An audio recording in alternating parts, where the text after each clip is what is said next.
Hello and welcome back. I am doctor Anirudh Dinge और आज हम बात करेंगे मसूड़ों के दर्द को जड़ से खत्म करने के लिए कौन से घरेलू उपचार हम कर सकते हैं।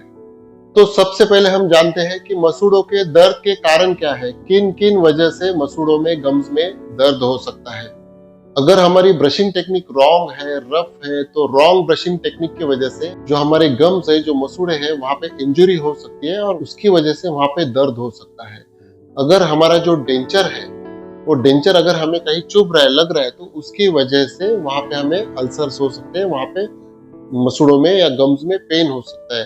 अगर डेंचर जल्दी में बनाया गया है, दांत निकालने के बाद जो रीच है वो प्रॉपरली हील नहीं हुआ है, जो बोनी रीच पे जो बोन के स्पिक्यूल्स है, बोन के जो शार्प एजेस है, अगर वो वैसे ही है, उसे राउंड अप नहीं किया गया, तो ऐसे कंडीशन में जब हम डेंचर पहनते हैं तो वहां पे इंजुरी होती है। इंजुरी होने की वजह से वहां पे अल्सर्स होते हैं और मसूड़ों पे पेन चालू हो जाता है। इसका तीसरा कारण है अक्कल दाढ़ यानी विजडम टूथ। अगर विजडम टूथ आ रहा है और निकल नहीं पा रहा है तो उसके ऊपर के जो गम्स है उसके ऊपर स्वेलिंग आता है और वहां पे दर्द शुरू हो जाता है। इसका चौथा कारण है ब्रेसेस।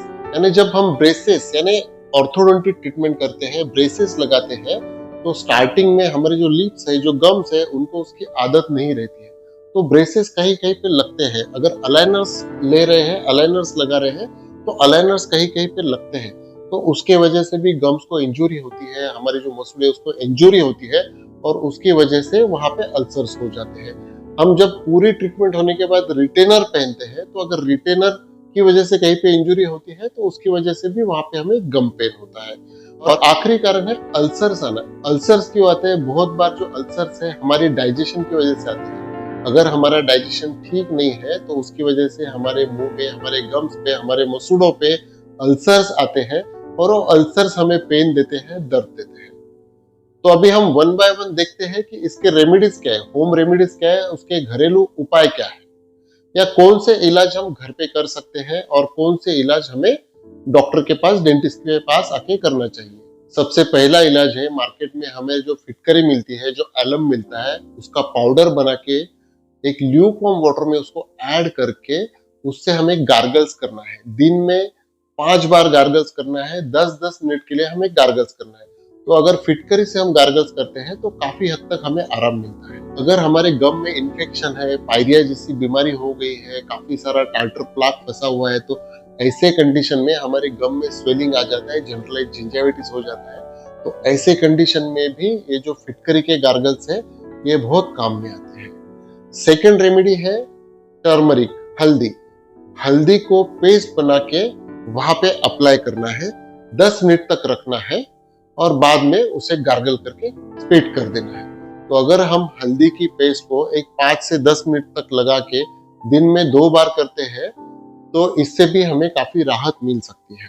थर्ड रेमेडी आती है नीम के पत्ते। अगर नीम के पत्तों को पीस के उसका पेस्ट बना के हम हमारे गम्स पे अप्लाई करते हैं तो उससे हमें काफी राहत मिलती है और हमारा गम का पेन काफी हद तक रुक जाता है। चौथा घरेलू उपचार आता है लौंग। अगर लौंग को हम पीस के उसका पेस्ट बना के हमारे गम्स पे अप्लाई करते हैं, मसूड़ों पे अप्लाई करते हैं और 10 मिनट तक रखते हैं, ऐसा अगर दिन में हम 2 बार करते हैं, ऐसा 10 दिन तक अगर हम करते हैं, 10 से 20 दिन के लिए, तो हमें काफी आराम मिलता है। पांचवा आता है एलोवेरा जेल। अगर एलोवेरा जेल रेडीमेड है या अगर नहीं है तो एलोवेरा के जो पत्ते हैं उसका फ्रेश जेल निकाल के हम हमारे मसूड़ों पे, गम्स पे अप्लाई कर सकते हैं। अगर ऐसा हम दिन में 2 या 3 बार करेंगे, ऐसा 20 दिन के लिए करेंगे, तो हमें काफी राहत मिल सकती है। छठवां होम रेमेडी आता है, अगर हम हल्दी के साथ में सेंधा नमक और सरसों का तेल, अगर ये चीजें मिक्स करके वहां पे अप्लाई करते हैं, दिन में 2 बार 10-10 मिनट के लिए अगर हम अप्लाई करते हैं और ऐसा 20 दिन तक करते हैं तो हमें काफी राहत मिल सकती है।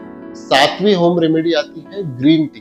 ग्रीन टी के जो बैग्स, तो ग्रीन टी के जो बैग्स है उसमें काफी सारे हर्ब्स रहते हैं जो कि एंटीऑक्सीडेंट्स रहते हैं और एंटीबैक्टीरियल और एंटी इंफ्लेमेटरी रहते हैं। तो अगर जो ग्रीन टी बैग्स है वो अगर हम गर्म पानी में थोड़ी देर रख के एक प्रॉपर नॉर्मल टेम्परेचर पे वहां पे अप्लाई करते हैं तो उससे भी हमें काफी राहत मिलती है। तो ये जो सब इलाज है, ये जो सब घरेलू इलाज है, ये आयुर्वेदिक इलाज है, तो इसे थोड़ा टाइम लगता है। तो अगर हम इसे थोड़ा टाइम देते हैं तो हमारा घर ही घर में ये इलाज हो सकते हैं। पर अगर हमें पायरिया है या हमारे दांतों के बीच में प्लाक, कैल्कुलस, टार्टर जमा हुआ है, तो घरेलू इलाज से थोड़ी देर तक हमें राहत मिल सकती है। इसके लिए हमें प्रॉपर हमारे डॉक्टर के पास जाके इसका इलाज करके लेना चाहिए। इलाज यानी इसके लिए कुछ नहीं है, सिंपल इलाज है। अगर हम दांतों का क्लीनिंग कर लेते हैं या रूट क्यूरेटाज कर लेते हैं तो ये जो बीमारी है खत्म हो जाती है। मसूड़ों में जो स्वेलिंग है, मसूड़ों में जो इन्फेक्शन है वो क्लियर हो जाता है और हमारे मसूड़ों की गम की हेल्थ अच्छी हो जाती है। तो दांतों में क्लीनिंग करने के बाद भी हम ये जो मैंने सब आयुर्वेदिक रेमेडीज बताई है वो कर सकते हैं। उसकी वजह से जो हमें इंजरी हुई है या जो इन्फेक्शन हुआ है वो क्लियर हो जाता है और हमारे गम्स की हेल्थ अच्छी हो जाती है। तो ये सभी जो आयुर्वेदिक मेडिसिन है वो हमें 20 दिन के लिए एटलीस्ट ट्राई करना है। अगर फीमेल्स का स्पेशली देखा जाए तो फीमेल्स में हार्मोनल चेंजेस की वजह से अल्सर्स के प्रॉब्लम होते हैं, गम्स के प्रॉब्लम होते हैं, गम्स वीक हो जाते हैं, दांत हिलने के भी प्रॉब्लम्स हो सकते हैं। जैसे कि अगर उनके पीरियड्स है या मेनोपॉज आ रहा है या प्रेगनेंसी है, ऐसे कंडीशन में उन्हें गम्स के प्रॉब्लम ज्यादातर रहते हैं। तो ऐसी कंडीशन में अगर हम ये सब होम रेमेडीज करते हैं तो काफी हद तक हमें आराम मिलता है। अगर हमारी डाइजेशन की प्रॉब्लम है, अगर डाइजेशन की वजह से हमारे मुंह में अल्सर्स आ रहे हैं, मसूड़ों में अल्सर्स आ रहे हैं और हमें पेन हो रहा है, तो हमें डाइजेशन के ऊपर काम करना चाहिए, डाइजेशन की प्रॉब्लम सॉल्व करनी चाहिए।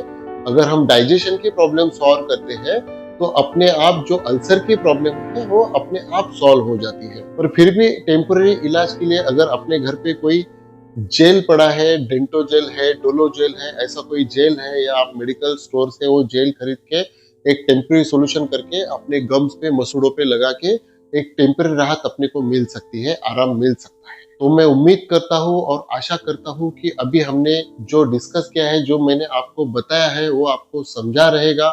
अगर इसके बारे में आपको नहीं समझा है या कुछ कंफ्यूजन है या आपको कुछ पूछना है, आप मुझे कमेंट बॉक्स में पूछ सकते हैं या जो हेल्पलाइन नंबर दिया गया है उस पर आप इंक्वायरी कर सकते हैं या कॉल कर सकते हैं। और इन सब चीजों के लिए जाना नहीं है, अगर हमें इन सब चीजों के लिए जाना नहीं है तो मेरे 5 बेसिक वीडियो है, जैसे कि ओरल हाइजीन कैसे रखना है, टूथब्रश कैसे करना है, ब्रशिंग टेक्निक्स कैसे है, फिर फ्लॉसिंग कैसा करना है, फिर माउथ वॉश कैसे करना है नहीं करना है, कौन सा करना है और ये बेनिफिशियल है कि नहीं है, इसके लिए अलग अलग वीडियो है, ये आप देख सकते हैं और खुद में अवेयरनेस क्रिएट कर सकते हैं। आपके बाजू में, आजू बाजू में, आपके रिलेटिव्स में, आपके फ्रेंड्स में इसके बारे में अवेयरनेस क्रिएट कर सकते हैं और काफी महंगी एक्सपेंसिव ट्रीटमेंट से बच सकते हैं। इसके लिए हमने स्पेशल कैंपेनिंग शुरू किया है, एक मिशन शुरू किया है, डिके फ्री डिकेड, यानी आने वाले 10 साल में हमें हमारे देश को डिके फ्री करना है, डेंटल डिसीज से फ्री करना है।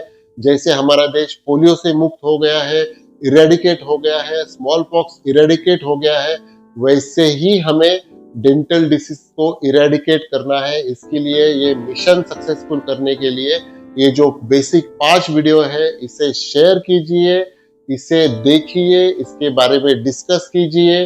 अगर आपने ऑलरेडी दांतों के लिए लाखों रुपए खर्चा किया है तो आपकी जो आने वाली जनरेशन है उनके लिए सबक बन जाइए, लर्निंग बन जाइए और उनको ये वीडियो के बारे में अवेयर कीजिए, उनको ये वीडियो के बारे में सिखाइए। रोज का अगर इन सब के लिए हम 15 मिनट निकालते हैं, दांतों के हाइजीन के लिए 15 मिनट निकालते हैं, तो हम सालों साल अच्छी स्माइल के साथ जी सकते हैं और आखिरी दम तक खाने का आनंद उठा सकते हैं। Thank you so much.